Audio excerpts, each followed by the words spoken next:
Good morning, everybody. Okay. I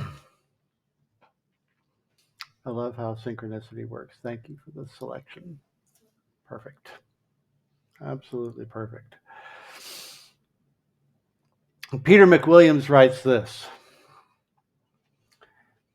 It is a risk to love. What if it doesn't work out? Ah, but what if it does? What if it does? You see, because Houston Kraft, who I'm falling in love with Houston Kraft as a writer, in this book especially,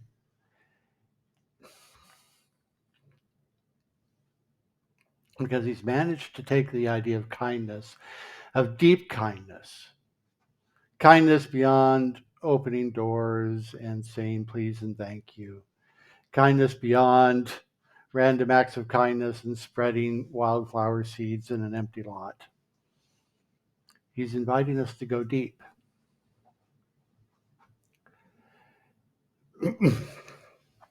To show some courage. Because the practice of deep kindness, as Houston Kraft frames it, is an act of courage. Because there's risk involved. There's risk of maybe somebody not being able to accept it. There's risk of maybe myself, having to become a little vulnerable, to really face some things inside of me that I need to work through in order to get to a place where I can be deeply kind.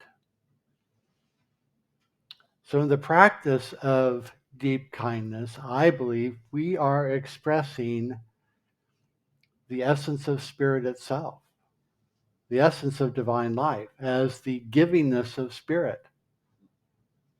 Because we're stepping into a place where we have to embrace the fullness of that in order to truly be present without expectation, free of fear, free of doubt, free of uncertainty, free of wanting to run away because it's just too much.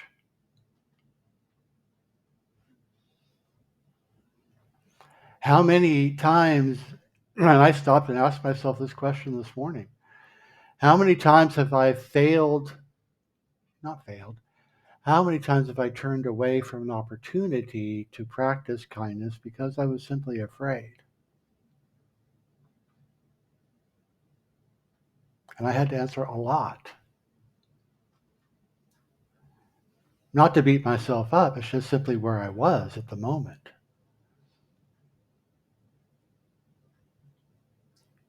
And in addition to that, to really look at what was it inside of me that stopped me. Was there judgment? Was there just too much of a reflection for me to be able to walk through that? Were there memories that were stirred up inside of me that said, wow, yeah, you've been there. And have you really dealt with it? Can you get beyond? Can you, Lee, get beyond your own past, your own history, your own doubts and uncertainties about who you are, who you have been, in order to step into this moment and really be of service?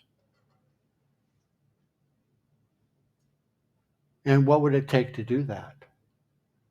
What kind of courage is it that moves into that? What kind of love is it that sweeps everything aside and says, just be there?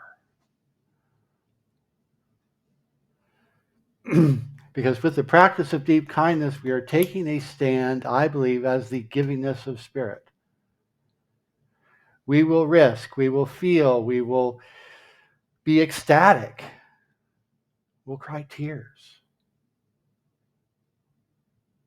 And we will decide in the end to be truly present and authentically ourselves. The good, the bad, the ugly, the indifferent, the joyful, the happy, all of it because all of that has created me as I am in this moment. All of it.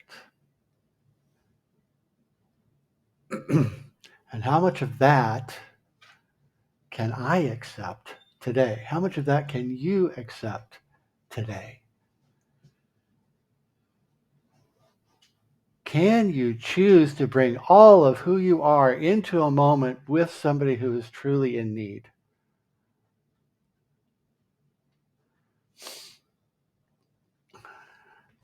Houston writes this about courage. Courage, it is important to remember, is the decision to confront the things that scare us most. The courage is the decision to confront the things that scare us most. What scares you the most?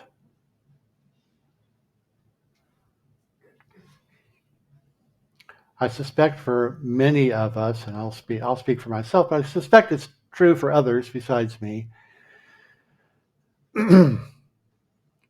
is to be truly transparent, fully about who I am, what I've done, what I've been, all the mistakes, all the bruises, all the dings, all the upside, all the downside, all of it. It's like, if I show you all of that, am I still okay in your eyes? If I show you all of it, will you still love me?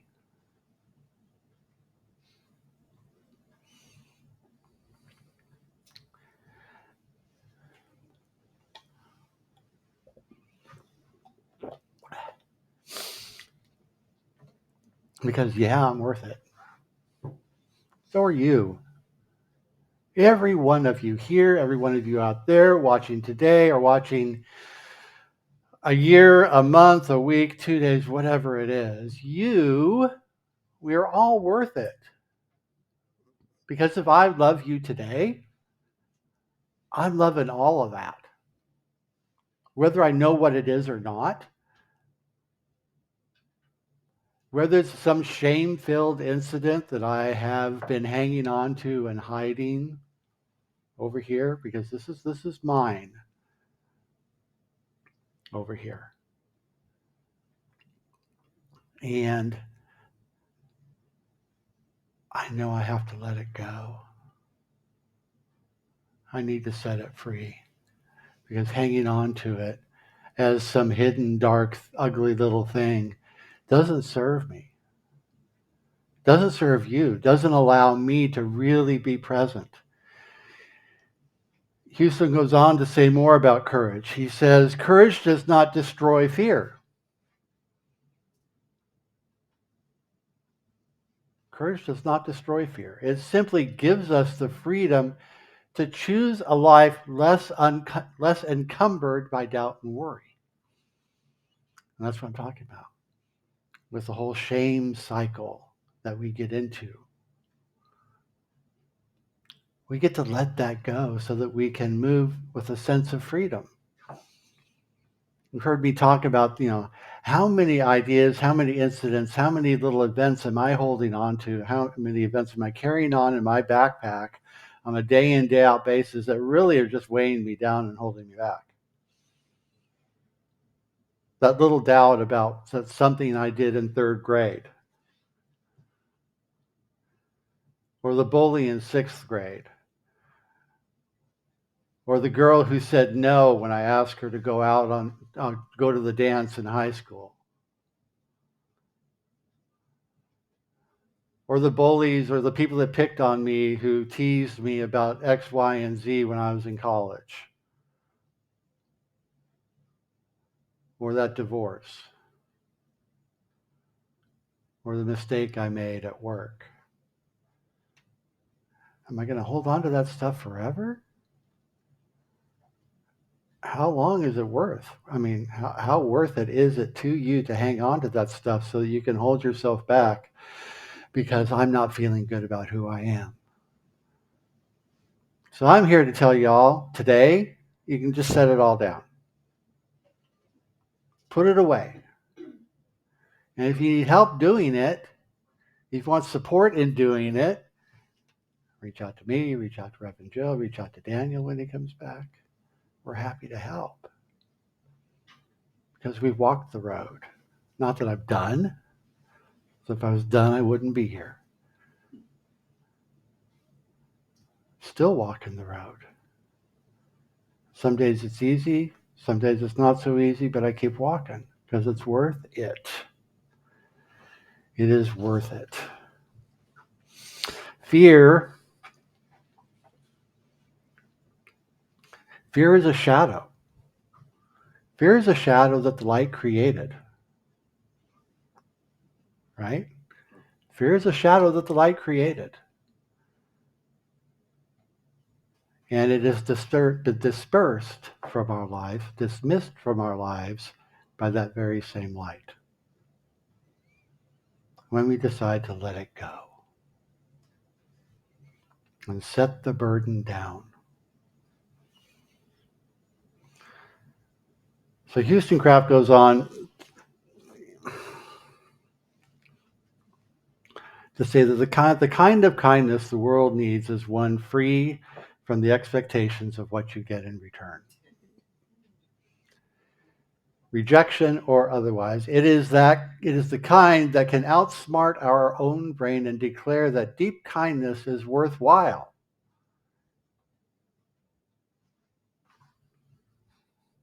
Oh, even though it might result, not realist. I'm sorry, I forgot to get that correction to you, Joe. It might result in pain. It is the kind that can distinguish between our personal hurt and our prevailing passion. We all have a passion to do something good. Let's allow ourselves to do that. Let's allow ourselves the freedom to make that choice and to make the choices necessary to set ourselves free in order to really fully engage, because what people really want is to be able to receive what we have to give with trust. So many people that need or want or desire our kindness are afraid. They're afraid if they let us in that we will run away. They're afraid if they really show us who they are, then we'll be afraid. We'll be afraid. We'll be scared. So it's up to us, I believe, to do the work necessary so that when we see that person, truly see them, see past the pain, and not just see past it, but it will allow space for it. You see, because I don't have to hold on to it. I can just let it pass through.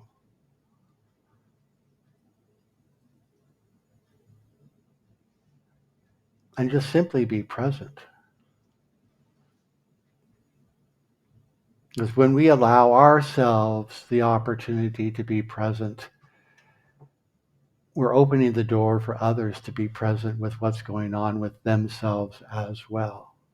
Whether it's happiness or joy or sorrow or ecstasy, whatever it is, people want connection.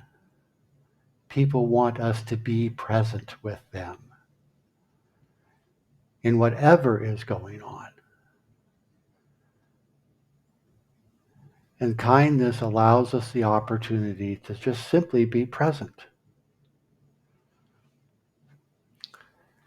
The next quote from Houston is, the kind of kindness the world needs. I love his little quotes about the kind of kindness the world needs. Is the one that asserts helplessness. Yes. It is the kind that acknowledges that no effort toward compassion will ever be perfect. The imperfect action of kindness is always better than the failure to act at all. How often in our lives have we waited to do something for the perfect time and not done anything at all? Anybody else? I can't be the only one. I keep waiting for the perfect moment. I keep waiting for the right amount of data. I keep waiting for the right people to show up. Keep waiting for that one more book that I need in order to really transform my life. I mean, really? I was on the high school golf team. I cannot tell you how many hundreds of thousands of golf balls I hit off the driving range tee during high school. It was really cool because when we were part of the high school team, we could go. They had at the driving range we went to, they had a bucket of golf balls. Jill or anybody who plays golf will recognize these buckets. It's the buckets that the little machine, the little golf cart with all the wheels, and goes and picks up all the balls. There's a string of buckets on the back. Well, one of those buckets full of golf balls cost us $7 to hit. And it would take me about 2.5, 3 hours to work through that bucket of golf balls 3-4 times a week when I was in high school. If I waited, and I played all 4 years, lettered all 4 years, all that stuff. First team all league my senior year. Just saying. In Southern California. So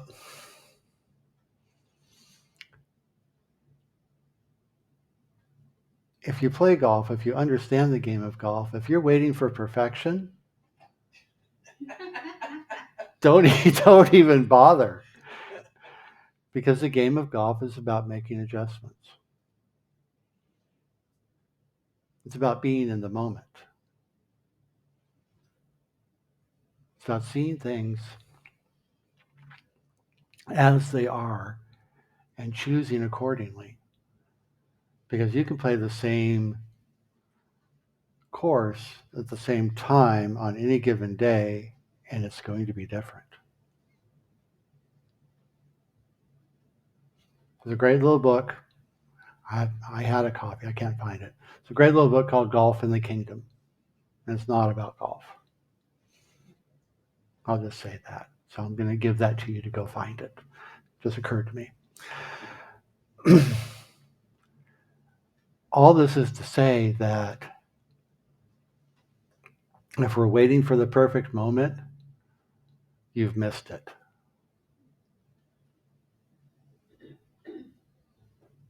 Because that moment is right now to do whatever it is that it's in front of you to do.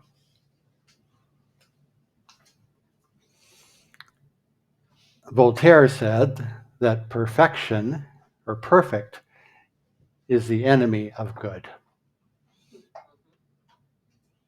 Perfect is the enemy of good.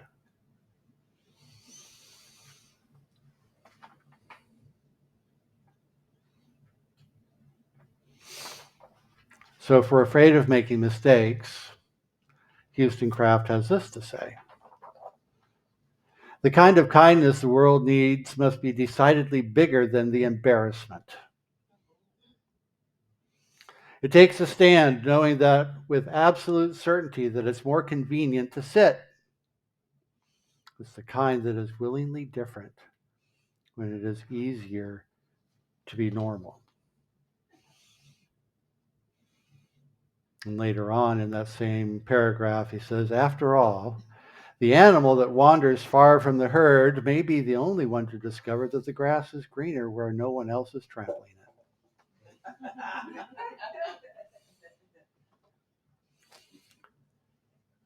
Am I willing to be willingly different, to stand out in the crowd in order to be kind, in order to do the thing that I'm being called to do?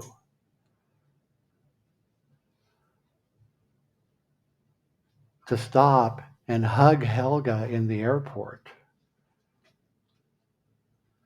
Because clearly something is going on.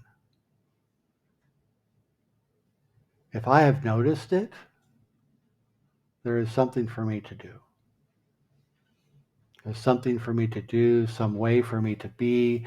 Somehow I am being called to show up. If I notice it, it is for me. And that's the end of it. How am I going to be able to show up? How am I going to choose to be present? How am I going to choose to express love as the givingness of spirit with this situation right now? It's a big call. It's a big charge. Houston Kraft is asking us in his book to be more than we have been up until now. Wow.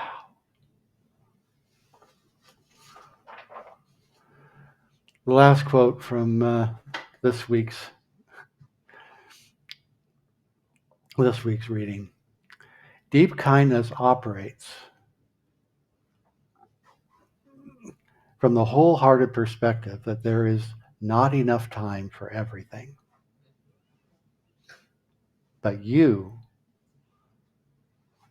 are enough in everything you do. Deep kindness operates. Did I not get that? I didn't get it. Sorry, folks. Didn't get that one. I will read it slowly. Deep kindness operates from the wholehearted perspective that there is not enough time for everything. But you are enough in everything you choose to do.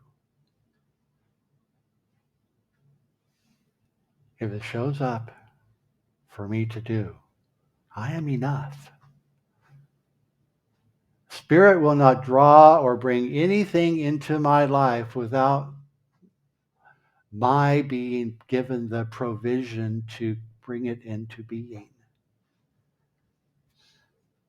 With every vision I am given the provision to make it happen. Wow, that was good.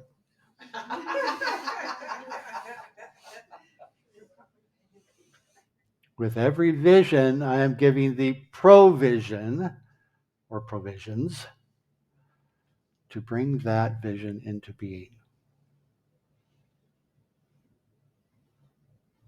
Okay? So, be courageous. Be patient. Be kind. Be willing to show up, not just for others in your world, but to show up for yourself in the process. Because as we all know, the gift is not just the givingness. It is the gift that we are given in the process when we decide to show up. When we decide to be more. When we decide to choose to be present as love with others in our lives. So with that, it's your turn. Questions, comments, open mic time. Sure. Okay. Thank you, Nancy. Well, since I have the microphone, Right. I have two things. I'm announcing it kind of like you do. I have two things, and hopefully I can remember both of them. You'll do fine. Okay. One is, I have noticed that many times when an opportunity is going to be presented, that I am given a foresight. It's almost like Spirit is preparing me for that. Mm-hmm. That's item number one. Item number two is, many times, if Spirit puts it on your heart, something that you need to say, that you need to show your vulnerability, the person to whom you share with is actually the person who needs to hear it. Because, like you've said, many of us feel that, oh, nobody else has that problem. Everybody else is perfect. It's only me. But when we show our vulnerabilities and we show our heart and make ourselves vulnerable, many times the person to whom or with whom we share is a person who needs to hear that exact thing. That's it. Thank you. Bravo. Thank you, Nancy. Okay. I'm giving up the microphone now. Anybody else? Ooh, 3, 2, 1. Okay. All right. Thank you, Nancy.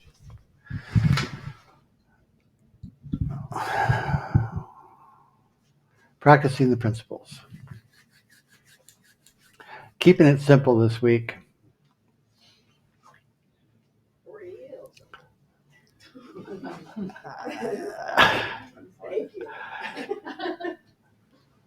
So, here we go. There it is. So, in the face of something new or unknown this week, or anything that challenges, anything that challenges, I'm inviting us all to practice, rather than what if it does not work out, to embrace what if it does. What if it does? What if it does work out?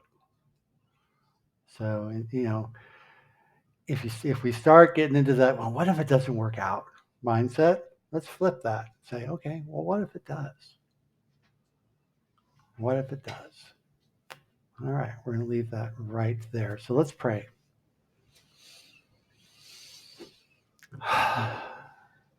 And join with me now in remembering that God is all there is, an infinite life and love and intelligence. That is love. That is kindness. That is compassion. That is vulnerability. And we take the time right now to remember that it is in this presence that we live and move and have our being, and it moving through us, as us, all around us, right here, right now, in this moment, as it does in every moment. Because this now moment is all we have.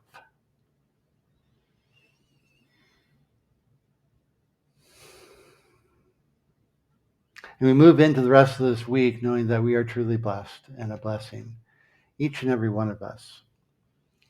And we serve and bless the communities that we live in, this state, this country, this world. For truly, as we grow, we clear the way for those coming in behind us and along with us. So we take the time right now to be grateful and celebrate love. We celebrate the givingness of spirit as we show up for ourselves and for each other to celebrate life,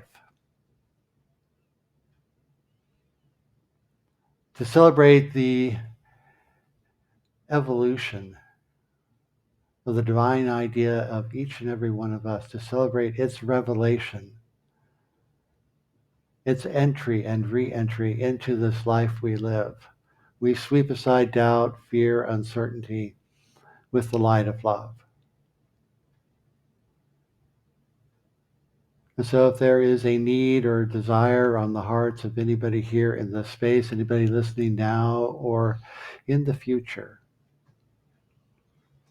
we know that all is well and that life is good and that this is resolved, that this is brought to a place of renewal.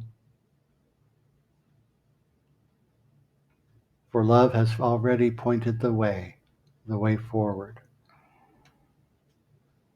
And we take each other hand in hand, heart by heart.